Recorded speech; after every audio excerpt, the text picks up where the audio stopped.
Stephanie Bain, I have a books.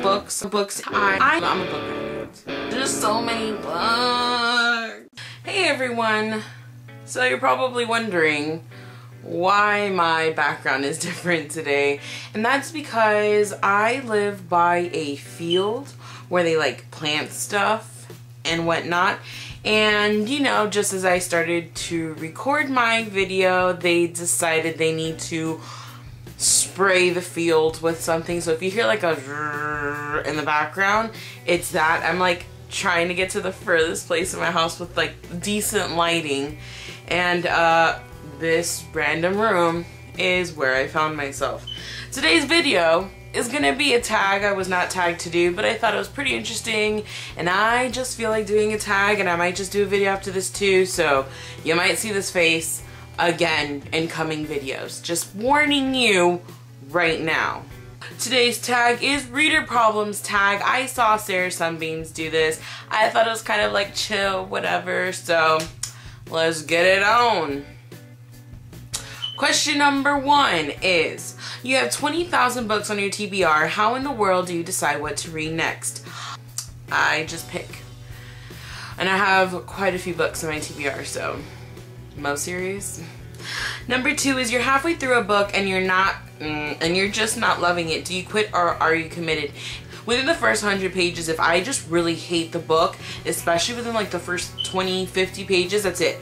I'm putting it down because there's just no point. Now, if I started reading a book that started off really good and then somewhere along the line I kind of started hating it, then I will more than likely finish it.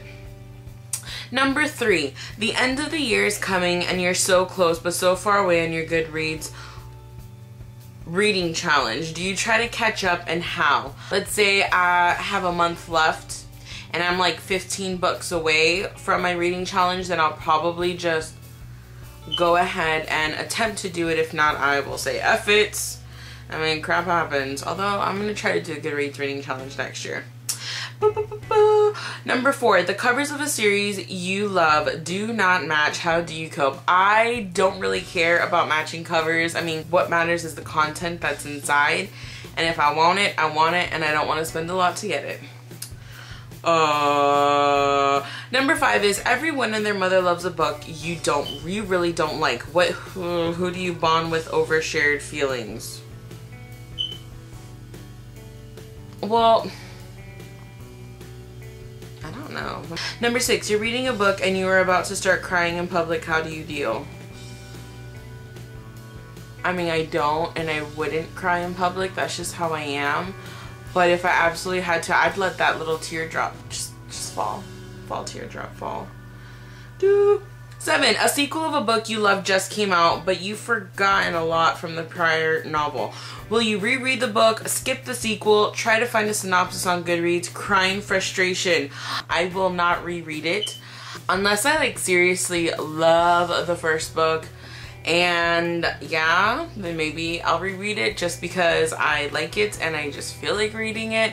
Like Red Rising, I have every intention of rereading Red Rising, but not because I forgot it, just because I want to. And usually when I read the sequel, even if it never like mentions what happened in the previous novel, I start remembering. Like I was like, oh, that happened and then that happened. So, you know, little by little my memory starts to work with me. Numero 8, you do not want anyone borrowing your books. How do you politely tell people no when they ask? Not many people ask to borrow my books in general, just because I don't have a lot of reader friends, and the one that did borrow my books, I didn't mind that she borrowed my books because she was like my BF, so that was totally cool. But if someone else told me, I'd be like, I'm sorry, but no. Like, it's nothing personal against you, but I've had experiences in the past where people get my books and either it's my fault or their fault, but I never get it back, and this is money that I spend on these books. So bye. Okay, number 9, reading ADD. You've picked up and put down 5 books in the last month. How do you get over your reading slump? That's exactly what I'm doing right now. I picked up 2 Graves. I picked up Sherlock Holmes. I've picked up Endgame. I've picked up... Okay, so I've only picked up 3 books. I've read like 5 chapters of each of them and I put them down because I don't want to read them. I just don't really want to read in general. Okay, I want to read, and then once I start reading, I figure out I don't want to read. Now I'm just gonna go ahead and read a Cassandra Clare book. I think that's gonna help because I haven't even picked it up because I was like, oh, I don't want to get a slump with that book. But I'm hoping that will help me get out of my book slump. Number 10, there are so many new books coming out that you're dying to read. How many do you actually buy? Right now, there's a lot of books that have come out or whatnot that I'm really interested in reading. Not necessarily even new releases, just books that I've come across. I'm like, oh my god, that sounds really good. I want to buy it, I want to read it. But I am on a book buying ban, and I'm doing pretty well because ever since my last book haul, I've literally only gotten 2 books. One of them was a new book, Endgame, I needed it, and then House at the End of the Street. But I have no intentions of buying any books. None.